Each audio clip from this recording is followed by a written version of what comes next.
हमारे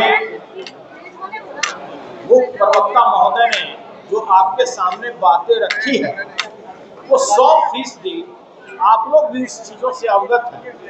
हमारे गार्जियन अभिभावक स्वरूप हमारे बगल में बैठे हुए विधानसभा के पूर्व अध्यक्ष उदय नारायण चौधरी जी, हमारे पार्टी के प्रमुख महासचिव हमारे रणविजय साहू जी, अशोक भैया, शक्ति भाई, एजाज भाई, हमारे गुरुआ विधानसभा के विधायक आदरणीय विनय जी, कामरान भाई और तमाम जितने भी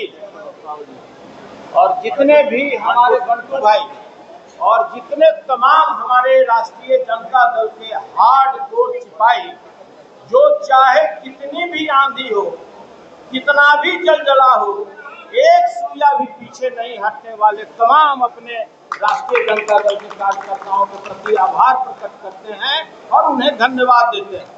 आपने अच्छी तरह देखा होगा, इस लोकतंत्र के मंदिर में 7 महीने पहले लोकतंत्र की हत्या कर दी गई।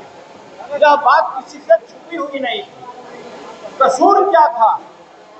मैं आप ही लोगों से जानते हैं कि मेरा कसूर क्या था।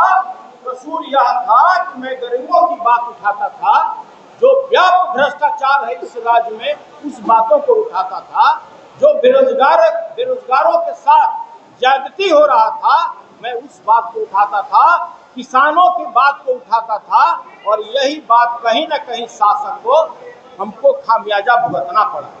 लेकिन हम राष्ट्रीय जनता दल के सच्चा सिपाही हैं, एक सुई भी हमने पीछे नहीं हटा। और मेरे राष्ट्रीय अध्यक्ष आदरणीय लालू प्रसाद जी ने कहा कि तुमको चाहे जो भी लड़ाई लड़ना हो, पूरा राष्ट्रीय जनता दल के सारे कार्यकर्ता पूरी मजबूती और चट्टानी एकता के साथ मेरे साथ खड़े रहे।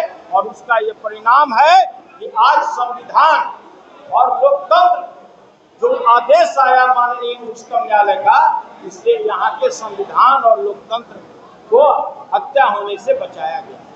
ये कोई साधारण ऑर्डर नहीं है। एक व्यक्ति के ईगो सेटिस्फेक्शन के लिए मात्र एक शब्द बोलने के कारण मेरी सदस्यता ले ली गई।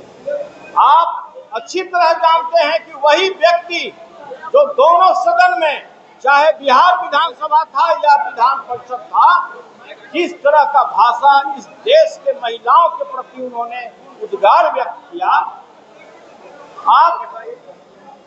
आपने देखा होगा कि इसकी भर्त्सना आज जिनके गोद में जाकर वो बैठे हैं उन्होंने भी किया और कहा कि मैं पूरे विश्व में अपना किस चेहरा को दिखाऊंगा।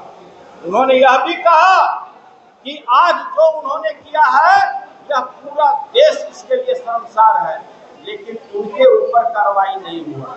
इसलिए कि बिहार में 2 तरह का कानून है। उन्होंने एक दलित समाज के आने वाले पूर्व मुख्यमंत्री को उन्होंने क्या शब्द इस्तेमाल किया, लेकिन उनके ऊपर कार्रवाई नहीं हुआ।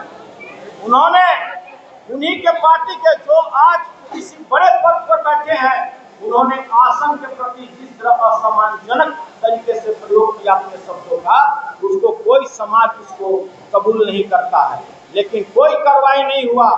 मात्र मैं किसानों की बात सदन में रखता था, जो बिहार में व्यापक भ्रष्टाचार है वो बातों को रखता था, और मुझे बिना कोई नैसर्गिक न्याय दिए हुए मुझे अपने पद से हाथ धोना पड़ा।